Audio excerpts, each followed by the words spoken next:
और देखिए शाम तक आते आते मेरा चेहरा कैसा हो गया है।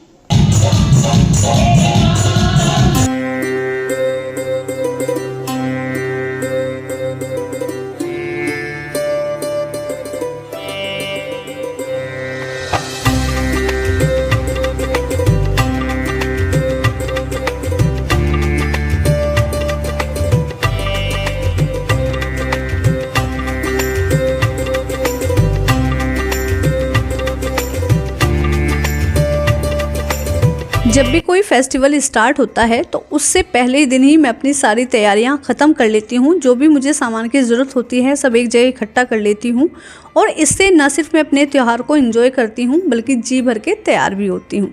तो ठीक एक दिन पहले मैंने अपनी सारी तैयारी ख़त्म करी और अमावस्या के दिन शाम के समय हमारे यहाँ सांझी लगाई जाती है और उसकी जो पूजा होती है, हालांकि वो स्टार्ट होगी कल से यानी नवरात्रे से, तो उनके साथ साथ ना 9 नौरते भी बनाए जाते हैं जो गोबर से बनाए जाते हैं। और देखिए उसके साथ ही एक छोटा सा उनका भाई आता है सांझी का, और इनकी जो पूजा होगी वो एक्चुअली होगी दशहरे के दिन।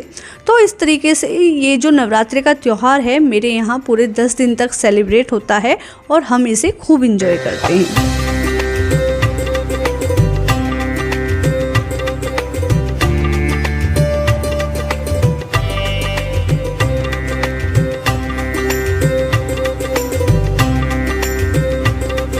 इस बार फैमिली में कुछ प्रॉब्लम हो गई थी जिसकी वजह से जो दरबार था वो मुझे अमावस्या को ही लगाना पड़ा।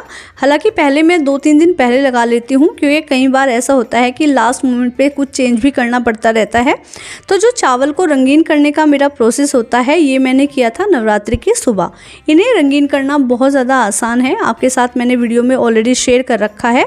कोई भी फूड कलर जो आपकी चॉइस का हो वो डालिए, थोड़ा सा पानी डालिए, बढ़िया से चावल को हिलाइए और हमारे चावल रेडी हो जाते हैं। इन चावलों का यूज़ करती हूँ मैं अष्टदल कमल बनाने के लिए, जो यूज़ होते हैं जोत के नीचे और यूज़ होते हैं हमारे कलश स्थापना में हमारे कलश के नीचे। और ये आम के अशोक के पत्ते भी आ गए हैं, इन्हें भी मैंने धो के छोड़ दिया है। ये हो गए हैं मेरे पूजा के सारे बर्तन साफ और अब सबसे पहले मैं मंदिर लगाऊंगी।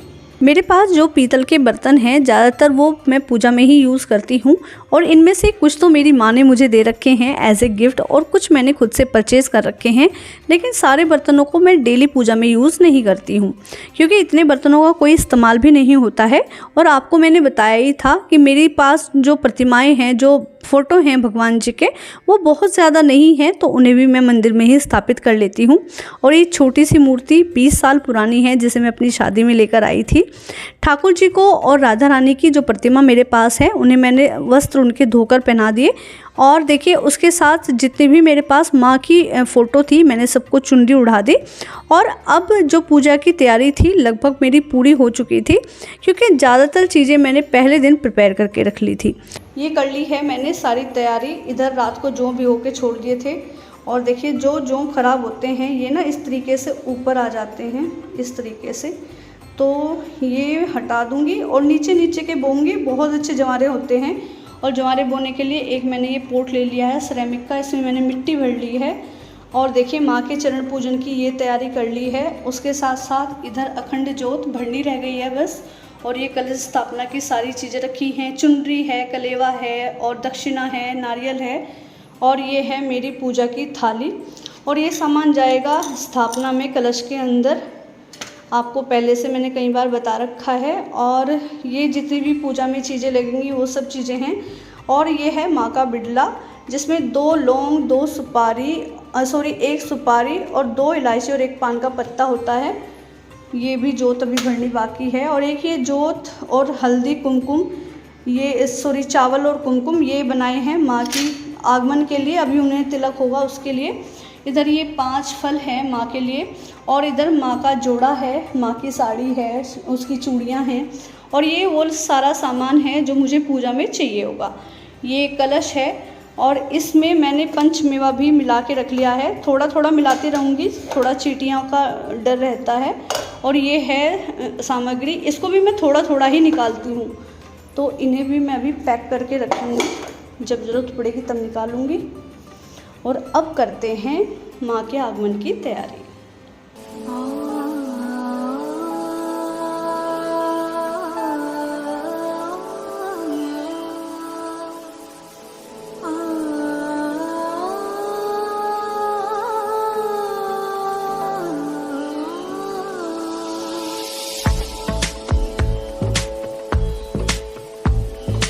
सारे सामान को इकट्ठा करके मैंने, यानी मेरी जो भी तैयारी लास्ट मोमेंट की रह गई थी, उसके बाद मैंने डिसाइड करा कि सबसे पहले अजदल कमल बनाऊंगी। और इस बार मैंने सिर्फ 2 ही रंग के चावलों को रंगीन किया, एक येलो और एक ग्रीन। मेरे बहुत दिनों से मन था कि मैं इस बार इन दोनों चावल के कॉम्बिनेशन से अजदल कमल बनाऊं। और देखिए पता क्या है कि ये जो कलश है उसके नीचे बनाना बहुत ज़्यादा ज़रूरी होता है, बहुत शुभ माना जाता है। अगर आप नहीं बनाते हैं तो आप इसे ज़रूर बनाइए, बहुत ईजी है इसे बनाना। बस हमें 8 लाइनें खींचनी होती है और 8 लाइनें खींचने के बाद उनके एक कोने को, यानी कोने बनाने होते हैं। और अगर आप कोने नहीं बना पाते तो आप उसको थोड़ा सा गोल आकार में बना सकते हैं, लेकिन आप इसको ज़रूर बनाइए क्योंकि ये बहुत ज़्यादा शुभ माना जाता है।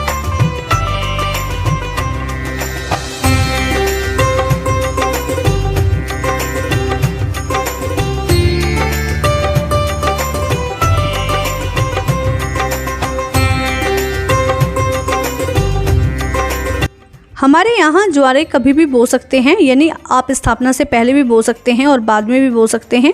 तो मैं हमेशा शुरू से ही बाद में बोती हूँ, यानी जब मेरी आज की सुबह की पूजा ख़त्म हो जाएगी तब।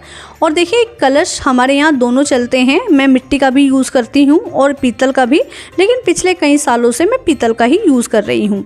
इसके ऊपर एक स्वास्तिक का चिन्ह बनाना बहुत ज़्यादा ज़रूरी होता है। और ज्वारे आप कलश के नीचे भी लगा सकते हैं और या फिर अलग से भी लगा सकते हैं। मैं हालांकि अलग ही लगाती हूँ। तो इस कलश में मैंने सबसे पहले गंगा जल डाला है और फिर वो सब चीज़ें डाली हैं जो मैं कलश के अंदर डालती हूँ। ये सब चीज़ें आपके साथ मैंने शेयर कर रखी हैं। फिर उसके बाद मैंने इसको पानी से भर लिया है। और देखिए बहुत सारी जो भी चीज़ें पूजा पाठ की होती हैं वो सब आप कलश के अंदर डाल सकते हैं। अब कलश की स्थापना हो गई है। अब नारियल लिया है जिसके लिए मैंने चुनरी और दक्षिणा रख के कलेवे से उसे रैप कर दिया है। जिधर नारियल पर 3 आंख बनी होती है वे आंखें हमारी तरफ होनी चाहिए, इस तरीके से कलश की स्थापना करनी चाहिए। तो मैं बिल्कुल वैसे ही करती हूँ। और कई बार ऐसा हुआ है कि जिन चीज़ों का मुझे नहीं पता है वो चीज़ें मैंने जान के, चाहे गूगल करी हो या पंडित से पूछा हो या अपने बड़ों से पूछा हो, और कोशिश करी है कि मैं कोई गलती ना करूँ। हालांकि मेरा विश्वास हमेशा ये रहा है कि माँ एक ऐसा स्वरूप है, चाहे हम लोगों से कितना भी गलती हो जाए, कितनी बड़ी गलती हो जाए, वो सबको माफ़ कर देती है। क्योंकि इस टाइम पे जो श्रद्धा होती है बस वो सबसे ज़्यादा ज़रूरी होती है। बाकी इससे ज़्यादा मैंने कभी किसी चीज़ को प्रायोरिटी नहीं दी है।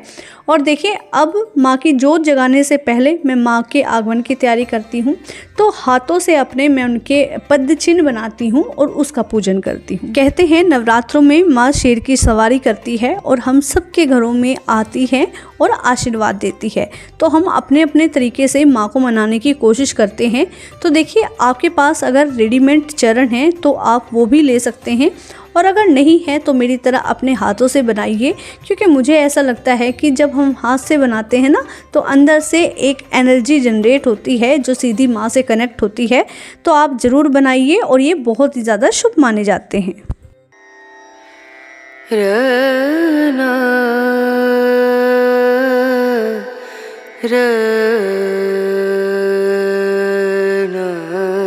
अब मैंने माँ के ऊपर जो चुनरी उड़ा के रखी थी अभी तक वो हटाई, और उसके बाद देखिए मैंने जितनी भी मेरे पास छोटी बड़ी प्रतिमाएं हैं या फ़ोटो हैं मैंने सबको तिलक करा।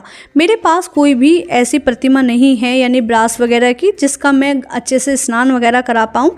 तो मैं क्या करती हूँ, सबको गंगा जल से छींटे दे लेती हूँ और उसके बाद मैंने देखिए जवारे बोए। और अब करूँगी मैं जो दुर्गा सप्तशती हैं उसके पाठ। दुर्गा सप्तशती के जो पाठ हैं वो मैं अक्सर शाम के टाइम ही करती हूँ, लेकिन इस बार ना सुबह के टाइम करने का एक रीज़न है, आगे वीडियो में आपके साथ शेयर करूँगी। तो दुर्गा सप्तशती के जो पाठ होते हैं वो चलते हैं लगभग 2 से 2.5 घंटे तक का, और उसके बाद जो बाकी के काम हैं वो मैं निपटाऊँगी।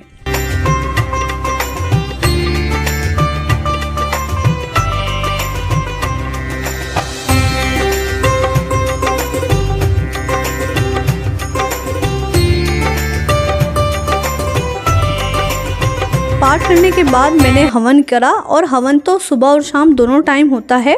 सुबह के टाइम इसलिए भी ज़रूरी हो जाता है कि पाठ के बाद ना एक पूर्ण आहुति डालनी बहुत ज़्यादा ज़रूरी होती है। और मैंने आपको बताया था कि मंदिर में जब प्रतिमाएं स्थापित हो जाती हैं, फ़ोटो लग जाती है, उसके बाद जो मंदिर है वो बहुत ज़्यादा खूबसूरत हो जाता है। तो आज माँ बहुत खूबसूरत लग रही थी। और ये है आम के पत्ते, और अभी देखिए लगभग 2:45 बजे हैं। पूजा करते करते दोपहर हो गई है।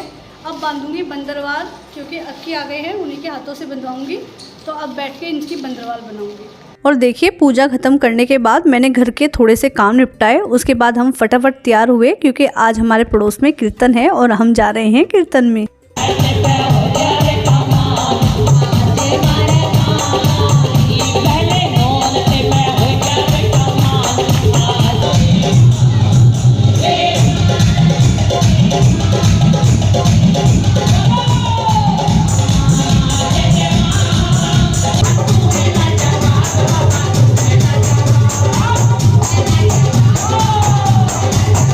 माँ के नाम पे नाचने के लिए ना किसी ट्रेनिंग की ज़रूरत नहीं होती। तो जब भी मौका मिलता है मैं तो इसको कभी नहीं गवाती और अपने उस दिन को और ज़्यादा स्पेशल बना लेती हूँ। अभी ना शाम के लगभग 6:15 या 6:20 के आसपास का टाइम है और मैं शाम की पूजा करने जा रही थी। लेकिन मेरे मन में आया कि क्यों ना आपसे बैठ के थोड़ी देर बात करी जाए, क्योंकि कम मौके मिलते हैं आपसे बातचीत करने के, अपनी लाइफ के एक्सपीरियंस आपके साथ शेयर करने के। और ये बड़े खूबसूरत टाइम होते हैं। मुझे ऐसा लगता है कि जितनी अच्छे से हम आमने सामने बैठ के बात कर सकते हैं, उतने अच्छे से ना मतलब वीडियो के थ्रू आउट आप तक मैसेज कन्वे नहीं होता। और आज मेरा जितना भी मतलब जो भी मैं हूँ, मुझे ऐसा लगता है कि जो भी मैंने कमाया है वो सब मैंने माँ की बदौलत कमाया है। उन्होंने मुझे वहाँ भी बचाया है जिन परिस्थितियों का मुझे शायद पता भी नहीं है। और ये सब चीज़ें ना मैं आपके साथ इसलिए शेयर कर रही हूँ कि मैंने आपके साथ एक वीडियो शेयर करी थी, जिसमें मैंने शेयर करा था कि मैं एक डिप्रेशन के फेज में थी और मैं कैसे बाहर निकली उस चीज़ से।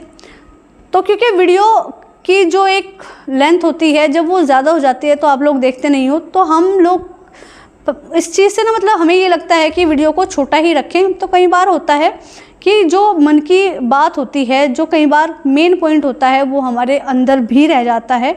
हमें ये लगता है कि चलिए किसी और वीडियो में आपके साथ शेयर कर देंगे। तो देखिए दोस्तों, कोई भी मुसीबत ऐसी नहीं है जिससे हम बाहर नहीं निकल सकते।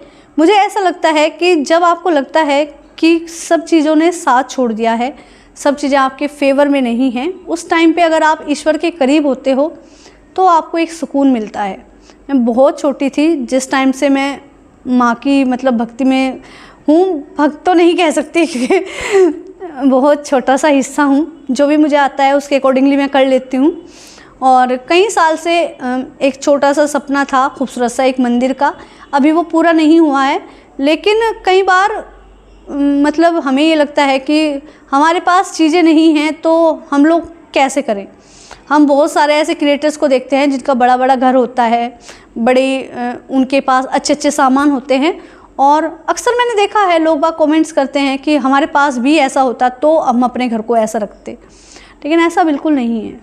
ईश्वर ने हमें जो दिया है उसमें जब हम हैप्पी रहना सीख जाते हैं तो हमें हर चीज़ अच्छी लगती है। मैं खुश हूँ, मेरे पास जितना है मुझे ऐसा लगता है मैं दुनिया की सबसे अमीर औरत हूँ। 2 प्यारे प्यारे बच्चे हैं, प्यार करने वाला हस्बैंड है, अपना घर है, अपनी छत है, पहनने के लिए भगवान ने कपड़े दे रखे हैं। इंसान को इससे ज़्यादा शायद किसी चीज़ की ज़रूरत नहीं होती। रही बात आपकी इच्छाओं की, ये कभी ख़त्म नहीं होती। जब एक पूरी होती है तो एक नई जन्म ले लेती है। तो दोस्तों, खुश रहना सीखिए। और बहुत सारे आपके मेल्स आते हैं, आप लोग कहते हो कि हमें इन चीज़ों की दिक्कतें हैं, हम लोग इन परेशानियों से जूझ रहे हैं, हमारे पास ये सामान नहीं है इसलिए हम कुछ नहीं कर पाते। लेकिन ऐसा कुछ भी नहीं है। जब हमारे अंदर जज्बा होता है कुछ करने का तो हम हर परिस्थिति से लड़ जाते हैं। और मैंने अपने एक्सपीरियंस से यही सीखा। जब मैंने यूपीएससी के अटैम्प्ट्स दिए और मैं उन्हें क्रैक नहीं कर पाई, तो एक बार को मुझे भी यही लगा कि शायद अब ज़िंदगी इतनी ही थी, इसके बाद ज़िंदगी नहीं है। लेकिन फिर से मैंने खुद को उठाया, फिर से पुश करा और आज रिज़ल्ट आपके सामने है। तो भगवान के ऊपर आप भरोसा रखिए, हिम्मत रखिए, विश्वास रखिए और आप सब कुछ कर सकते हैं। अगर आपके अंदर पॉजिटिव चीज़ें हैं, हालांकि ये बहुत मुश्किल काम है। जब हम नेगेटिव फेज से गुजरते हैं तो ये आसान नहीं होता कि हम लोग पॉजिटिव रहें। दूसरे को लेक्चर देने में बहुत आसान लगता है कि पॉजिटिव रहो पॉजिटिव रहो, लेकिन ऐसा नहीं है। लेकिन मुझे ऐसा लगता है कि जब आपको लगता है कि आप किसी ख़राब फेज से गुजर रहे हैं तो उस टाइम पे ईश्वर आपका सबसे बड़ा सहारा है। आप जिस भी धर्म को मानते हैं, जिस भी धर्म से आप हैं आप उसे फॉलो करिए, अपनी अच्छी अच्छी किताबें पढ़िए, अपने बच्चों को पढ़ाइए, इंस्पिरेशन बनिए उनके लिए, खुद वो चीज़ें फॉलो करिए अपने घर में, ताकि आपके बच्चे जान पाएँ कि आपने पहले से उन चीज़ों को फॉलो करा है। जो लोगों को ये लगता है कि अब कुछ नहीं है लाइफ में, अब खुद को थोड़ा सा पुश करने की ज़रूरत है, थोड़ा सा पॉजिटिव होने की ज़रूरत है और थोड़ा सा ईश्वर के पास जाने की ज़रूरत है। तो दोस्तों, मेरा आज का दिन बहुत खूबसूरत गुजरा और आज का जो दिन था थोड़ा सा ना चेहरे पे थकान ले आता है, क्योंकि पूजा पाठ बहुत मतलब लॉन्ग चलती है, लंबे टाइम तक चलती है। मेरी दोपहर के 2 बजे तक ख़त्म हुई, तो मैं बहुत खुश हूँ। हालांकि जो मेरे अंदर एनर्जी है अभी भी बहुत ज़्यादा है। तो अपने लाइफ को एंजॉय करिए और खुश रहिए, इससे ज़्यादा और क्या कहूँ आप लोगों को। तो दोस्तों, मैं तो इतना ही कहूँगी कि जिस भी फेज़ में आप हैं खुद को पॉजिटिव रखने की बहुत ज़रूरत है। जिस दिन लगता है कि आज थोड़ा सा डिमोटिवेशन है, उसी दिन खुद को एक बार फिर से कहिए कि चलिए उठिए और फिर से लग जाते हैं। तो शायद आपको अपनी बातों का जवाब मिल गया होगा।